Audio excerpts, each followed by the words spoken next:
KVS TGT PGT की तैयारी करने वाले सभी विद्यार्थियों का एक बार फिर से स्वागत है, अभिवादन है इस सेशन में। तो आज छंद की वीडियो लेकर आई हूँ।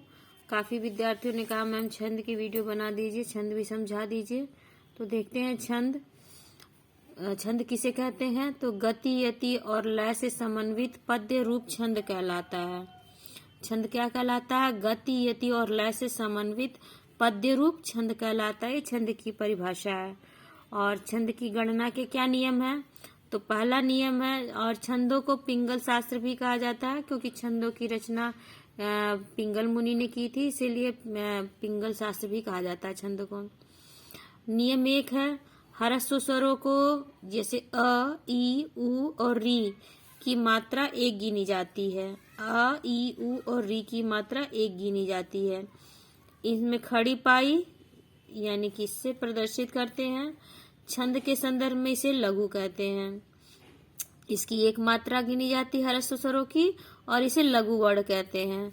जैसे देखिए उदाहरण कल में देखिए 1 मात्रा खड़ी पाई लगी हुई है, इसे लघु कहते हैं। लघु लघु। गिरी देखिए छोटी ई की मात्रा लगी है, गी पर भी छोटी की मात्रा 1 मात्रा गिनी जाती है। तिमिर देखिए छोटी की मात्रा 1 मात्राएं ली गई हैं, लघु वर्ण मिले। छोटा ऊ की मात्रा लघु, छोटी ई की मात्रा लघु, छोटा ऊ की मात्रा लघु। देखिए री की मात्रा 1 मात्रा और री की मात्रा 1 मात्रा। तो इस तरह से समझ में आ गया ह्रस्व स्वर कैसे लगते हैं, लघु की मात्रा कैसे लगती है। तो छोटा अ मतलब अ, ई और उ और री की मात्राएं 1 मात्रा होती है, लघु कहा जाता है। नियम 2 है, दीर्घ स्वरों की जैसे कि आ, ई, उ, ए, आई, ओ, औ की मात्रा 2 गिनी जाती है। इसे अवग्रह से प्रदर्शित करते हैं। जो अंग्रेजी के देखिए ये यस लेटर की तरह होता है, इसे अवग्रह बोलते हैं, से प्रदर्शित किया जाता है। और छंद के संदर्भ में इसे गुरु कहते हैं और इसकी 2 मात्रा गिनी जाती है। ठीक है, दीर्घ स्वरों की 2 मात्रा गिनी जाती है, अवग्रह से प्रदर्शित किया जाता है जो अंग्रेजी का यस लेटर होता है। और छंद के संदर्भ में इसे गुरु कहते हैं। ह्रस्व को लघु कहते हैं और दीर्घ को गुरु कहते हैं। देखिए काला, कपर बड़ आ की मात्रा, लपर आ की मात्रा। देखिए लाला, तपर बड़ी की मात्रा गुरु गुरु, बड़ी की मात्रा गुरु गुरु, उ बड़ाऊ की मात्रा गुरु। देखिए बड़ाऊ की मात्रा गुरु। देर बड़ाऊ की बड़े एक ही मात्रा गुरु, ए की मात्रा गुरु। आई की मात्रा गुरु। देखिए आई ओ की मात्रा गुरु गुरु, ओ की मात्रा गुरु। औ की मात्रा गुरु, मौर, औ की मात्रा गुरु। समझ में आ गया कि आ, ई, उ, ए, आई, ओ, औ की मात्राएं गुरु गिनी जाती हैं, अवग्रह से प्रदर्शित किया जाता है और इसकी 2 मात्रा गिनी जाती है। और तीसरा नियम है, यदि कोई आधा वर्ण शब्द के प्रारंभ में आता है तो उसकी मात्रा नहीं गिनी जाती। ठीक, देखिए क्या, देखिए आधा ये का है, स्वर रहित व्यंजन है, तो व्यंजनों की कोई मात्रा नहीं होती है, केवल स्वरों की मात्रा होती है। तो देखिए यहाँ केवल या पर गुरु को दिया गया है। न्याय देखिए गुरु मिला है, 1 मिला है, लघु मिला है इसको, यह को। ध्यान यहाँ गुरु मिला है, या पर आ की मात्रा इसलिए गुरु मिला है और इसको 1 मिला है। ज्ञान यहाँ पर या की मात्रा है, आ की मात्रा से गुरु और लघु। इसको देखिए जो पहले शुरुआत में आए हैं इसलिए इनको कोई मात्राओं का कोई भी इनको नंबर नहीं दी, कोई भी मात्रा नहीं दी गई है। यदि कोई आधा वर्ण शब्द के मध्य में आता है तो उसके पहले वाला वर्ण यदि लघु हो तो गुरु हो जाता है। देखिए इस बात का ध्यान दीजिएगा, ये जो आधे वर्ण हैं यदि ये शब्द के पहले आएंगे तो कोई मात्रा नहीं मिलेगी, लेकिन अगर ये बीच में आते हैं तो उसके पहले वाला वर्ण गुरु हो जाएगा। देखिए जैसे कि रक्त, र आधा क त, तो यहाँ आधा का बीच में है, मध्य में है, इसलिए र यहाँ गुरु हो गया है। अगर ये रा होता, आ की मात्रा पहले से होता तो ये तब भी ये गुरु रहता, लेकिन अगर नहीं है, लघु है, तब ये आधा मात्रा जब आधा अक्षर बीच में लिखा हुआ है तो आगे वाला वर्ण गुरु हो जाएगा। देखिए भक्त, देखिए भा को गुरु कर दिया गया, ता को 1 मात्रा दे दिया गया है। ठीक है, बंधन यहाँ ना बाद में दिया है तो ब को गुरु कर दिया गया है। चंदन में भी देखिए च के ना बाद में है आधा ना, इसलिए च को गुरु कर दिया गया है। ये नियम समझ में आ गया आपको आधा अच्छे वाला।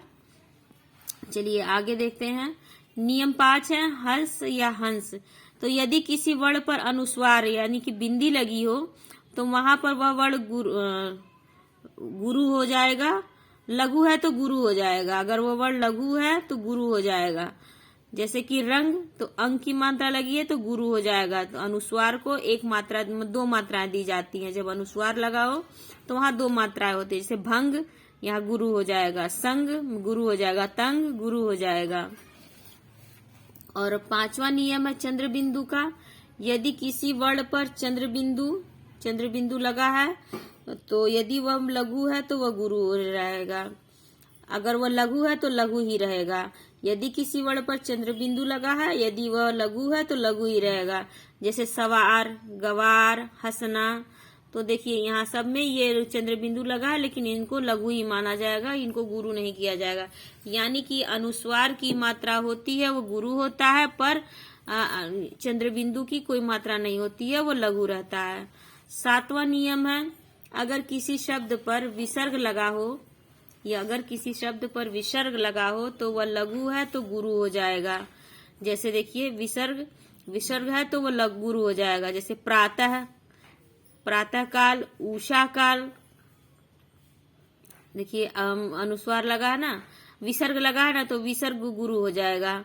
देखिए प्रातः में त को गुरु कर दिया गया, उषा में उषा को कर दिया गया, गुरु कर दिया गया। आ की मात्रा नहीं भी लगी रहेगी यहाँ पर उषा काल। ठीक है, तो समझ में आ गया अनुसार और अनुनासिक का नियम और चंद्र बिंदु का नियम समझ में आ गया आप लोगों को। अब देखिए 8वां, यदि किसी शब्द पर हलंत लगा हो तो उस वर्ण की मात्रा नहीं जोड़ते, किंतु यदि उसके पहले का वर्ण यदि लघु है तो गुरु हो जाएगा। तो देखिए हलंत का मतलब होता है आधा शब्द, यानी कि उस स्वर रहित वर्ण है, व्यंजन है। तो वही चीज तो यहाँ आप लोग ने पहले पढ़ा है, वही चीज इसमें यहाँ पर इस तरह से समझा दिया गया है कि हलंत वर्ण भी लघु होते हैं, मतलब कि वो स्वर रहित होते हैं। तो स्वरों की व्यंजनों की कोई मात्रा नहीं होती, मैंने पहले ही बताया है, केवल स्वरों की मात्राएं होती हैं, व्यंजनों की कोई मात्रा नहीं होती है। जैसे कि श्रीमन, न पे हलंत लगा है तो न की कोई मात्रा नहीं होगी, लेकिन उसके पहले वाला वर्ण गुरु हो जाएगा। लघु है तो गुरु हो जाएगा। भगवद गीता, देखिए द पर यहाँ पर हलंत लगा हुआ यानी कि वो स्वर रहित है, तो यहाँ पर वह उसके पहले जो है कि गुरु लघु रहता है वो गुरु हो गया। भगवद गीता। समझ में आया ये नियम। चलिए गढ़ देखते हैं। गढ़ों की संख्या से भी एक प्रश्न पूछ लेता है कि गढ़ कितने होते हैं, तो गढ़ 8 होते हैं। गढ़ों को याद रखने का उदाहरण है, चलिए इसको मैं आप लोगों को इस तरह से बताने का प्रयास करती हूँ। देखिए इसका सूत्र याद कर लीजिए, बहुत जरूरी है। यमाता राज भानस लगा। यमाता राज भानस लगा। यमाता राज भानस लगा, इसको याद कर लीजिए। इसी से 8 गढ़ों के नाम और उनकी 8 गढ़ों की मात्राएं आपको पता चल जाएंगी, यही इसी एक सूत्र से, एक ही शब्द से। देखिए य से यगढ़, म, यहाँ से लेकर के 8 वर्णों तक के शब्द लिख डालिए और उसी से यगड़ गढ़ लगाते जाइए। मगड़, मगड़, त से तगड़,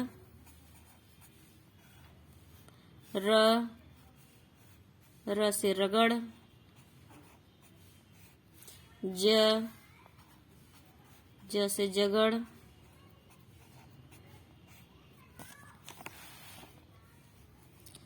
भ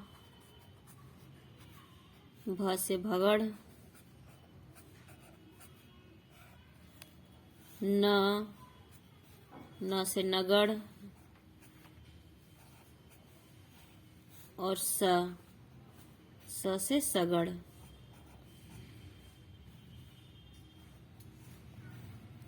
ठीक, तो अब देखिए ये जो सूत्र मैंने अभी अभी बताया है, अब जो गढ़ है उसी गढ़ से 3 अक्षर गिनते जाइए और लिखते जाइए। य माता, य माता, अब माँ से मातारा, मातारा, अब र से त से ताराज, ताराज, र से राजभा, राजभा, ज से जभान, जभान, भ से भानस, भानस, नसल, नसल, और स से सलगा, सलगा। ठीक, तो अब मात्राएं लगाते हैं। यगड़ में होती है आपकी एक लघु और माता, तो ये एक लघु 2 गुरु। मातारा, इसमें तीनों गुरु हो जाएगा। देखिए आ की मात्रा। ताराज 2 गुरु 1 लघु। राजभा 1 गुरु 1 लघु और 1 गुरु। जभान, जभान 1 गुरु, अरे 1 लघु, फिर गुरु, फिर लघु। भगड़, भानस, गुरु, लघु, लघु। नसल, गुरु, लघु, लघु, लघु। सलगा, गुरु, लघु, लघु, गुरु। तो ये देखिए एक प्रश्न केवीएस टीजीटी पीजीटी में ये मात्राओं से और गढ़ों से पूछने लगा है। गढ़ का नाम दे करके कि कौन सा गढ़ है, इसमें कितनी मात्राएं होती हैं। तो एक प्रश्न अगर ये आ गया तो आपका कभी गलत नहीं होगा। इस तरह से इसको याद कर लीजिए। यमाता राज भानस लगा, इसी से 8 गढ़ों के नाम मिल गए और 8 गढ़ों की मात्राएं मिल गई आपको। इसको याद करने की जरूरत नहीं है, बस समझने की जरूरत थी। तो चलिए अब हम आगे देखते हैं, छंदों पर आते हैं। छंदों का विभाजन। छंदों का विभाजन 2 भाग में किया जाता है। पहला होता है मात्रिक छंद। मात्राओं की गणना के आधार पर बनने वाले छंद को मात्रिक छंद कहते हैं। और वर्णिक छंद, वर्णों की गणना के आधार पर बनने वाले छंदों को वर्णिक छंद कहते हैं। जैसे इंद्रवज्जा, उपेंद्र व्रज्जा और सवैया कवित्त आदि। अब देखते हैं मात्रिक छंद। मात्रिक छंद, प्रत्येक छंद में 4 चरण होते हैं।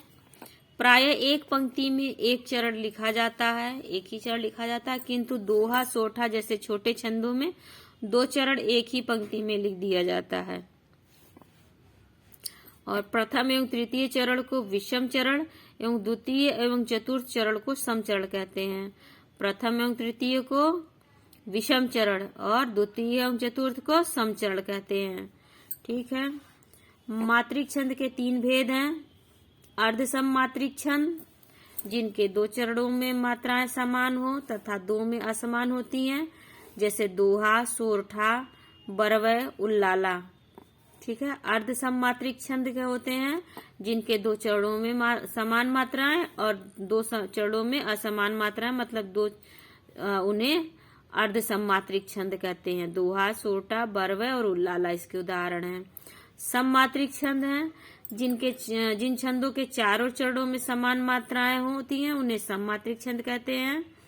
जैसे तोमर, अहीर, चौपाई, चौपई, पद्धरी, रोला, रूपमाला, दिक्पाल, सार, गीतिका, हरि गीतिका, तांटक और आल्हा, ये सब सममात्रिक छंदों के उदाहरण हैं। मतलब इनके चारों छंदों में एक समान मात्राएं होती हैं। अर्ध सममात्रिक में जिनके 2 चरणों में एक समान और 2 चरणों में एक समान मात्राएं, उन्हें अर्ध सममात्रिक कहते हैं। सममात्रिक, जिनके चारों चरणों में समान मात्राएं हों। और विषम मात्रिक छंद, जिन छंदों के 2 से अधिक चरणों में मात्राएं असमान होती हैं, उन्हें विषम मात्रिक छंद कहते हैं, जैसे छप्पा और गुंडलियां। जिन छंदों के 2 से अधिक चरणों में मात्राएं असमान होती हैं उन्हें विषम मात्रिक छंद कहते हैं, जैसे छप्पा कुंडलियां। इन्हें संयुक्त छंद भी कहते हैं, क्योंकि ये 2 छंदों से मिलकर बनते हैं, इसीलिए इन्हें संयुक्त छंद भी कहते हैं। अब देखिए दोहा। दोहा एक अर्ध सम मात्रिक छंद है। इसके विषम चरणों में यानी कि पहले और तीसरे में 13-13 तथा इसके सम चरणों में यानी कि दूसरे चौथे चरणों में 11-11 मात्राएं होती हैं। तो 13-11 का क्रम होता है। ठीक है। द्वितीय और चतुर्थ चरण अर्थात सम चरण में अंत्यानुप्रास या तुकबंदी पाया जाता है। और क्या है? द्वितीय और चतुर्थ चरण में अर्थात सम चरणों में अंत्यानुप्रास या तुकबंदी पाई जाती है। दोहा में सम चरण के अंत में गुरु लघु का क्रम होता है। दोहे के विषम चरणों में यानी कि पहले और तीसरे के प्रारंभ में जगड़ नहीं आना चाहिए। देखिए ये भी आ गया, यहाँ पर जगड़ की आवश्यकता, जगड़ समझ में आ गया। जगड़ का उपयोग कहाँ है? जगड़ अर्थात जभान यानी कि गुरु लघु, ठीक है, नहीं आना चाहिए। देखिए श्री गुरु चरण सरोज रज निज मन मुकुर सुधार बरनउ रघुबर विमल जसु जो दायक फल चार। देखिए श्री 2 मात्राएं, गुरु दोनों छोटी उ है, लघु मिला है, चरण तीनों लघु है, एक मात्रा है। सरोज स पे 1 मात्रा, र पर ओ की मात्रा इसलिए गुरु, ज पे 1 मात्रा, रज में 1 मात्रा है, निज छोटी की मात्रा है 1 मात्रा, मन में 1 मात्रा है, मुकुर दोनों छोटा उ की मात्रा है 1 मात्रा है। सुधारी में देखिए सब पर छोटा उ की मात्रा है लघु, गुरु और लघु र पर छोटी की मात्रा है। ठीक है। और एक र वाला बता दूं आपको नियम। देखिए अगर र ऐसे लिखा रहता रू तो ये लघु माना जाता है, और अगर रू ऐसे लिखा जाता है तो इसे बड़ा उ की मात्रा माने थे। इसे छोटा उ की मात्रा मानी जाती है र पर, इसे बड़ा उ की मात्रा मानी जाती है। ठीक है। श्री गुरु चरण सरोज रज निज मन मुकुर सुधारी बरनउ रघुबर विमल जसु जो दायक फल चारी। तो ये दोहा है। और देखिए 2, 3, 4, 5, 6, 7, 8, 9, 10, 11, 12, 13। देखिए 13 मात्रा यहाँ तक। 1, 2, 3, 4, 5, 6, 7, 8, 9, 10, 11। तो 13-11 के क्रम से ये दोहा छंद है। अब मात्राओं को लगाने के क्रम आप लोगों को पता चल गया है, इसलिए आप लोग अब अपने से लगा लीजिएगा, देख लीजिएगा। और दूसरा देखिए 2 उदाहरण देख लीजिए। रहीमन पानी राखिए बिन पानी सब सून पानी गए न उबरे मोती मानुष चून। ये सारी मात्राएं मेरी लगी हुई है। चाहिए तो आप लोग स्क्रीनशॉट ले लीजिए, और या चाहिए तो अपने कॉपी में लिख करके खुद से लगा कर देख लीजिए मात्राओं को। दोहा के उदाहरण है। अब आते हैं सोरठा छंद पर। देखिए दोहे का उल्टा सोरठा छंद, सोरठा को दोहे का उल्टा छंद कहा जाता है। इसमें विषम चरणों में यानी पहले तीसरे में 11-11 तथा सम चरणों में 13-13 मात्राएं होती हैं। दोहे में 13-11 और इसमें 11-13। बस एक याद करिए, दोनों याद करने पे कंफ्यूजन हो जाता है। एक याद करिए, दूसरा अपने आप ही याद हो जाएगा लक्षण। तो दोहा 13-11 अपने आप सोरठा 11-13 हो गया। और सोरठे के विषम चरणों में यानी कि पहले तीसरे में अंत्यानुप्रास या तुकबंदी पाया जाता है। दोहे में क्या था? सम चरणों में अंत्यानुप्रास या तुकबंदी पाई जाती थी, यानी दूसरे चौथे चरण में। और सोरठे में क्या है? क्योंकि दोहे का उल्टा है तो इसके पहले तीसरे में अंत्यानुप्रास या तुकबंदी पाई जाती है। जैसे देखिए, रहीमन मोन सुहाय अमी पियावत मान बिन जो विष देत बुलाए प्रेम सहित मरिबो भलो। देखिए ये सोरठे का उदाहरण है। देखिए मात्रा लगाने आप लोगों को आ गया है तो मैं उसे एक्सप्लेन नहीं करूंगी, वीडियो बहुत बड़ी हो जाएगी। देखिए 1, 2, 3, 4, 5, 6, 7, 8, 9, 10, 11। देखिए यहाँ तक सुहाय तक 11। 1, 2, 3, 4, 5, 6, 7, 8, 9, 10, 11, 12, 13। देखिए 11-13 का क्रम बन रहा है। ये सोरठे का उदाहरण है। आप लोग चाहें तो इसे भी स्क्रीनशॉट ले लीजिए और खुद से लगा के मात्राएं लगा कर देख लीजिए। वैसे यहाँ पर तो लगा ही है, देखिए। और दूसरा उदाहरण सोरठे का एक और देख लीजिए। बंधव गुरुपद कंज कृपा सिंधु नर रूप हरि महामोहतम पुंज जासु बचन रवि कर निकर। ठीक है। पहला उदाहरण सोरठे का। रहीमन मोन सुहाय अमिय पियावत मानबिन जो विष देत बुलाय प्रेम सहित मरिबो भलो। दूसरा उदाहरण बंधव गुरुपद कंज कृपा सिंधु नर रूप हरि महामोहतम पुंज जासु बचन रवि कर निकर। ठीक है। अब आते हैं बरवे छंद पर। बरवे यह एक अर्धसम्मात्रिक छंद है।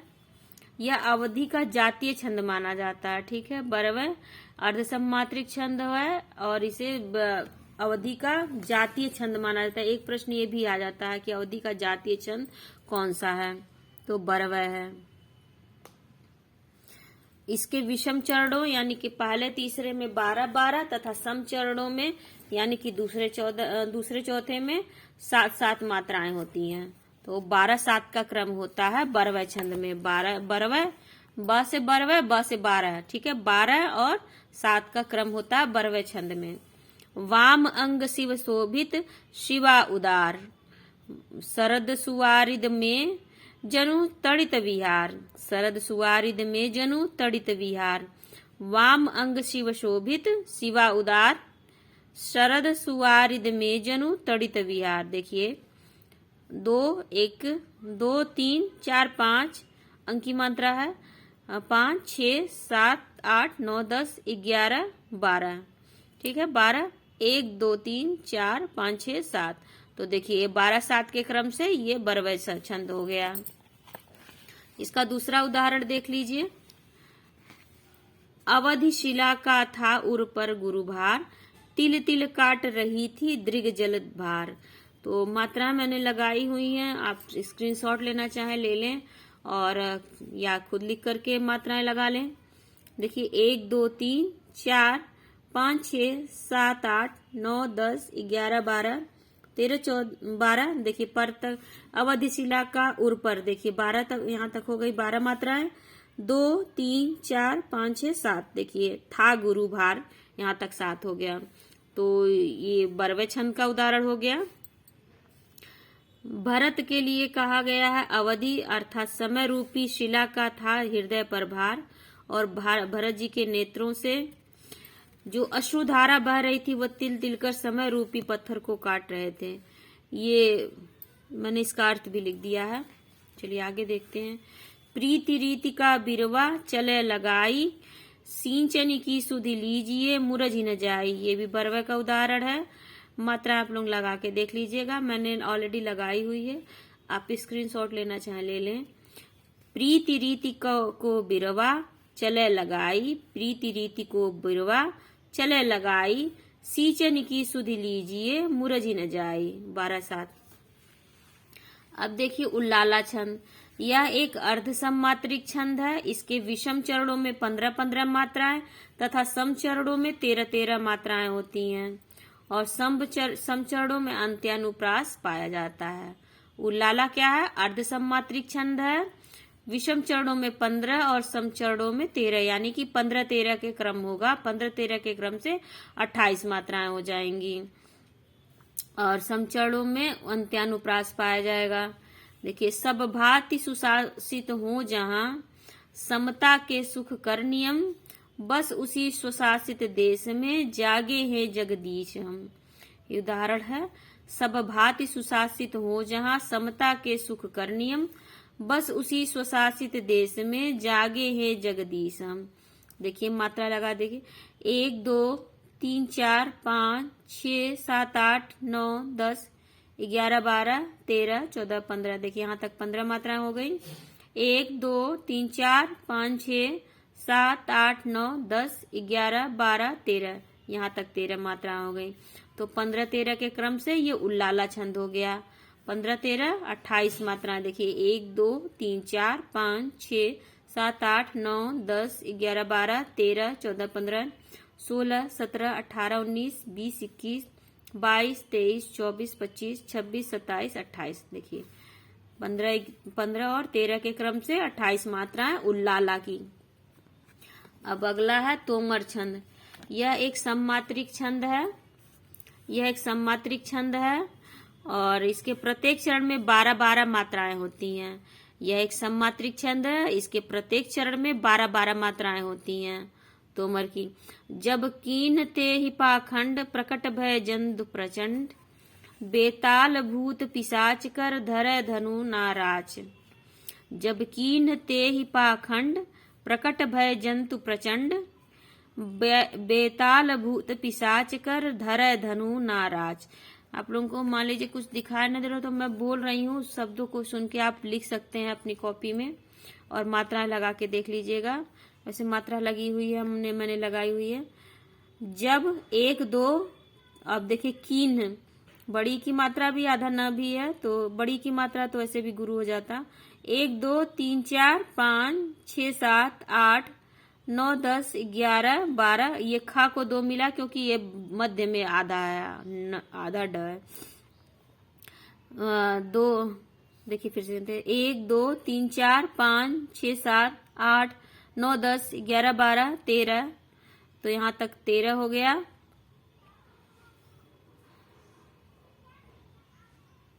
1, 2, 3, 4, 5, 6, 7, 8, 9, 10, 11, 12। यहाँ पर इसको नहीं माना जा रहा है, पता नहीं क्यों। 1, 2, 3, 4, 5, 6, 7, 8, 9, 10, 11, 12। देखिए 12-12 का क्रम बन रहा है। 1, 2, 3, 4, 5, 6, 7, 8, 9, 10, 11, 12। भूत पिशाच तक 12। 1, 2, 3, 4, 5, 6, 7, 8, 9, 10, 11, 12। 12-12 मात्राएं होती हैं। देखिए इनके 3 चरणों में 12 हो गई हैं, यहाँ पर 2 हो जा रहा है तो कभी कभी एक मात्राओं को इग्नोर किया जाता है। तो यहाँ पर भी तोमर छंद है, तोमर में 12 मात्राएं होती हैं। उल्लाला में कितनी? 28 मात्राएं। किसके क्रम से? 15-13 के क्रम से 28 मात्राएं उल्लाला में, और तोमर में 12-12 मात्राएं चारों चरणों में। बरवय में 12-7 मात्राएं, 12 और 7। अब आते हैं सममात्रिक छंद में। पहला है इसमें अहीर छंद। अहीर छंद देखते हैं, सममात्रिक छंद अहीर।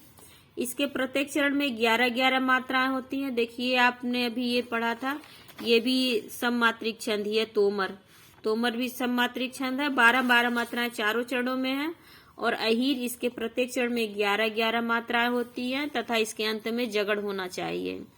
जगड़ अर्थात जभान। घूमा सकल जहान मन में ले अभिराम, हाथ में कुछ न आया बस माया भर माया। ठीक है, इसके प्रत्येक चरण में 11-11 मात्राएं होती हैं। देखिए 2, 2, 4, 5, 6, 7, 8, 9, 10, 11।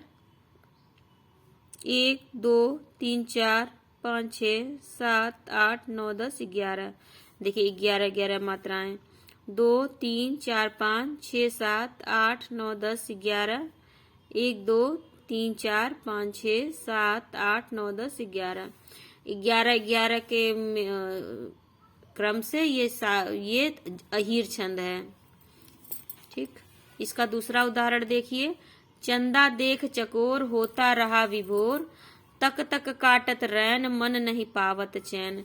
चंदा देख चकोर होता रहा विभोर, तक तक काटत रैन मन नहीं पावत चैन। देखिए मैंने मात्राएं लगाई हुई हैं, आप खुद स्क्रीनशॉट लेना चाहें ले लीजिए या आपने खुद से लगा के देख लीजिए। आगे बढ़ते हैं हम। ये चौपाई छंद है।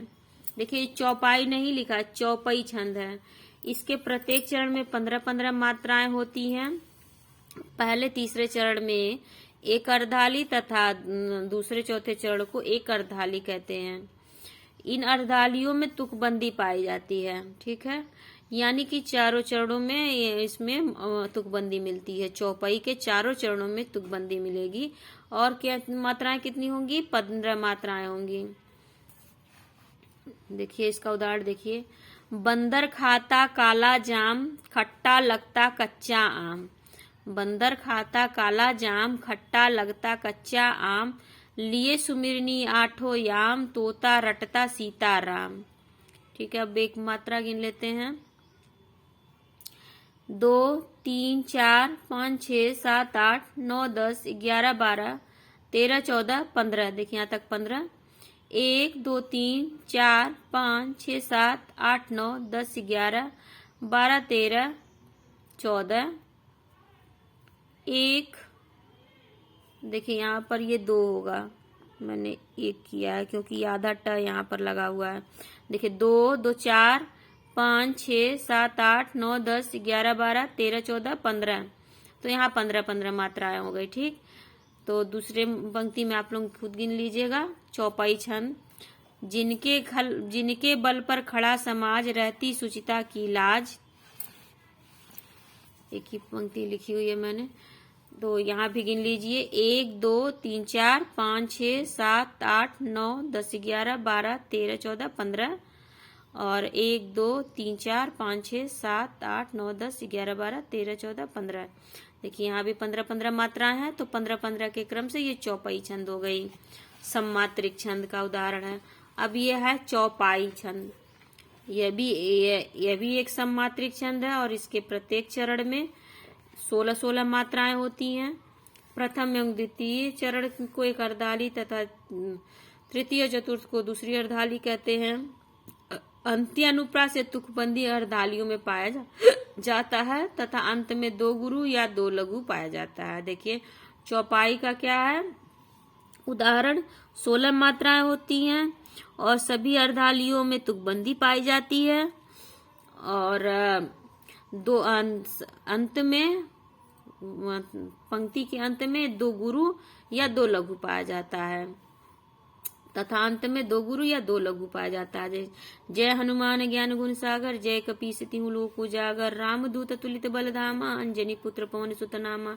चलिए अब देखिए यहाँ सागर, देखिए 1 2 3 4 5 6 7 8 9 10 11 12 13 14 15 16। 16 मात्राएं। 1 2 3 4 5 6 7 8 9 10 11 12 13 14 15 16। 16 मात्राएं। ठीक है, तो ये चौपाई का उदाहरण है। दूसरे पंक्ति में स्वयं गिन लीजिएगा। यह है अरिल छंद। इसमें भी 16-16 मात्राएं होती हैं तथा अंत में लघु या यगड़ आता है। अंत में लघु, देखिए अब इस चौपाई में भी 16 मात्राएं होती हैं और अरिल में भी 16 मात्राएं होती हैं, पर चौपाई के अंत में क्या है 2 लघु या 2 गुरु आएगा। ठीक है, 2 गुरु या 2 लघु आएगा। देखिए उजागर नामा, 2 लघु 2 गुरु। ठीक, और इसमें क्या है, इसमें अंत में लघु या यगड़ आएगा। यगड़ यानी कि यमाता, यमाता। देखिए यहाँ पर यमाता आ गया है। 1 लघु 2 गुरु। मन में विचार इस विधि आया, कैसी है यह प्रभुवर माया। मन में विचार इस विधि आया, कैसी है यह प्रभुवर माया। क्यों आगे खड़ी विषम बाधा, मैं जपता रहा कृष्ण राधा। ठीक है, गिन लेते हैं मात्राएं। 1 2 3 4 5 6 7 8 9 10 11 12 13 14 15 16। देखिए 16 मात्राएं आ गई। तो अंत में लघु या यगड़ आएगा, तो लघु नहीं तो यहाँ पर यगड़ आया है, यह माता।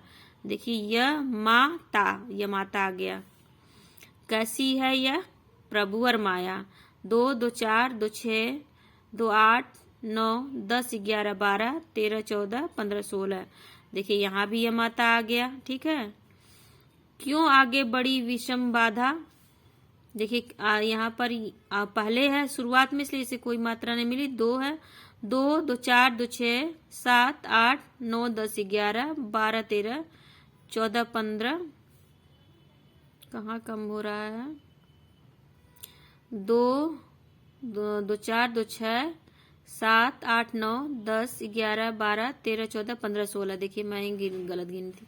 16 मात्राएं, तो इसमें भी 16 मात्राएं हैं, आप लोग गिन लीजिएगा, लगा ही है। तो ये अरिल का उदाहरण है और अंत में यमाता आ रहा है। ठीक है, या तो यगड़ आएगा, यगड़ यानी कि यमाता, या लघु आएगा। तो लघु नहीं आ रहा तो यमाता आ रहा चारों पंक्तियों में। और चौपाई में 2 लघु या 2 गुरु का क्रम होता है, यही अंतर है इन दोनों में।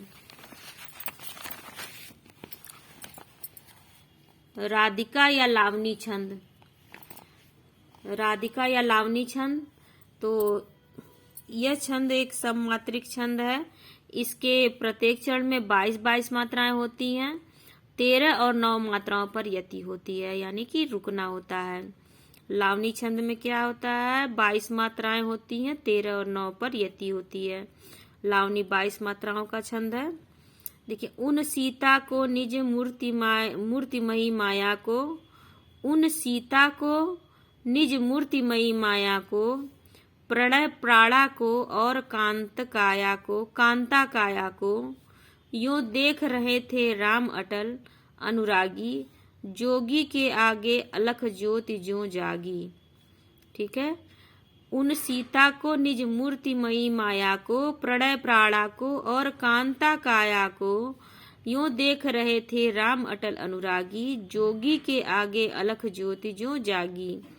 तो देखते हैं, 1 2 3 4 5 6 7 8 9 10 11 12 13 14 15 16 17 18 19 20 21 22। देखिए 12 मात्राएं हो गई।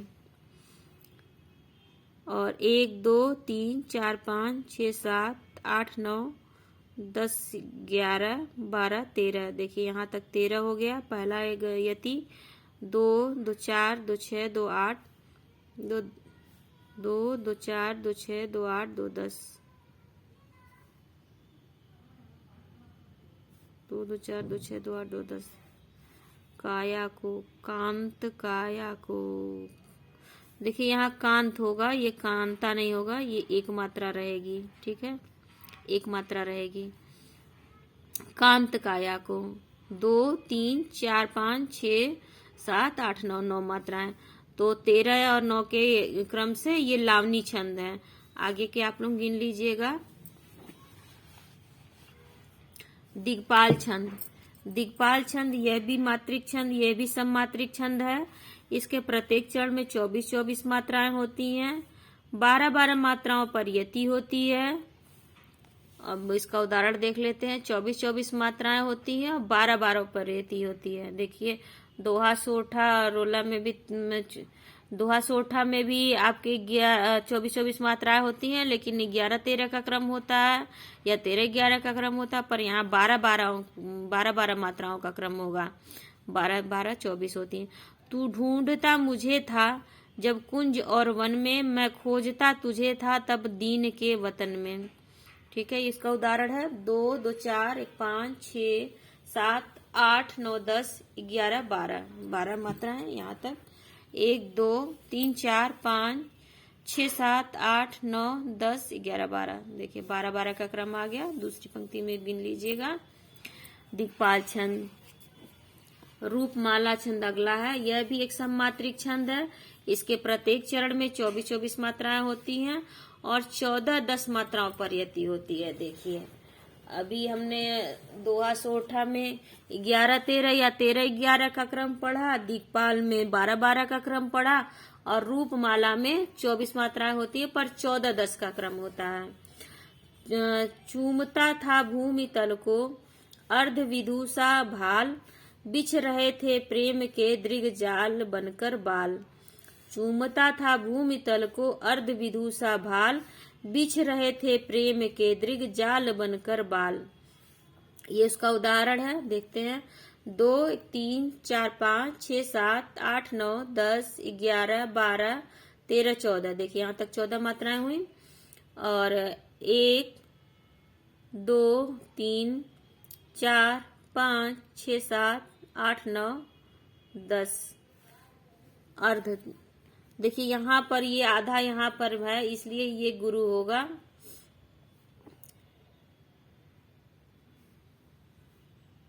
दस मात्राएं, तो 14 और 10 के क्रम से ये 24 मात्राएं होगी रूपमाला। 1 2 3 4 5 6 7 8 9 10 11 12 13, 14, 14 मात्राएं। 2, 3, 4, 5, 6, 7, 8, 9, 10, 14 10 के क्रम से 24 मात्राएं। रूपमाला छंद, रोला छंद। रोला यह एक सममात्रिक छंद है। इसके प्रत्येक चरण में 24-24 मात्राएं होती हैं एवं 11 और 13 मात्राओं पर यति होती है।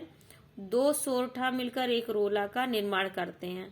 तो रोला कुछ नहीं, सोरठा ही, 2 सोरठा मिलकर एक रोला का निर्माण करते हैं। और वही सोरठा का उदाहरण क्या है? 11, 13।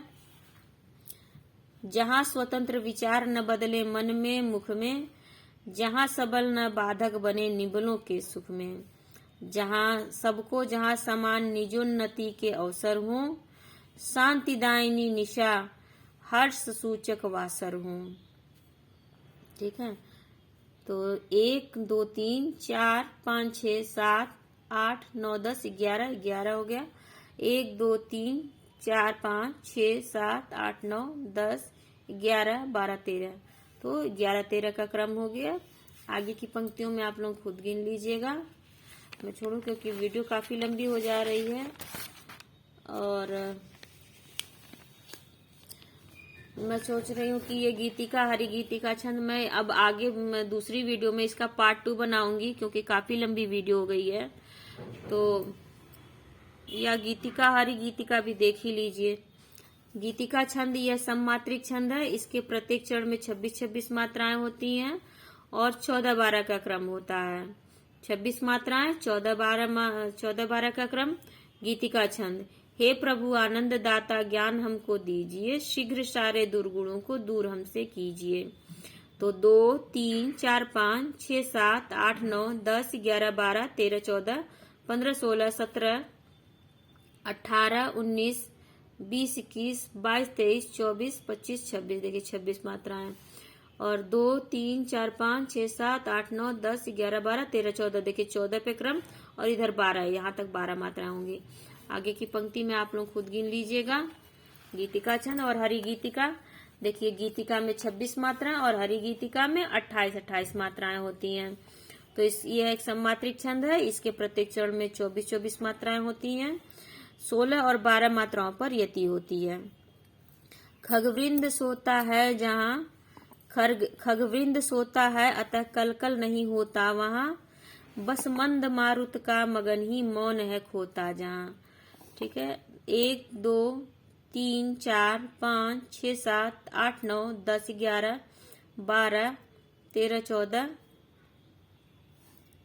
2, 2, 4, 5, 6, 7, 8, 9, 10, 11, 12, 13, 14, 15, 16। यहाँ तक 16 हो गया। 1, 2, 3, 4, 5, 6, 7, 8, 9, 10, 11, 12। यहाँ तक 12 हो गया। अगली पंक्ति में आप खुद गिन लीजिएगा, यहाँ लगा भी है। तो 16-12 के क्रम से 28 मात्राएं हरि गीतिका छंद। अब आगे के और छंद हैं, उनमें मैंने सोचा था कि सारी मात्रिक छंद आज खत्म कर दूंगी और वर्णिक छंदों की एक वीडियो बना दूंगी, पर काफी बड़ा हो जा रहा है, इसलिए मैं आगे दूसरे पार्ट में आगे के छंद बनाऊंगी। और आप लोगों को ये प्रयोग मेरा कैसा लगा, इस तरह से वीडियो, और आप लोगों को समझ में आया कि नहीं आया, और जो भी प्रश्न हो, कंफ्यूजन हो, कमेंट सेक्शन में जरूर पूछें। आपके लिए कितना उपयोगी है जरूर बताइएगा, और कैसा लगा जरूर बताइएगा। धन्यवाद। और मेरे साथ जुड़ने के लिए आपका बहुत बहुत आभार। जो भी लोग मुझ पर विश्वास कर रहे हैं और मेरे साथ जुड़ रहे हैं, उनका बहुत बहुत आभार, हृदय से आभार। धन्यवाद।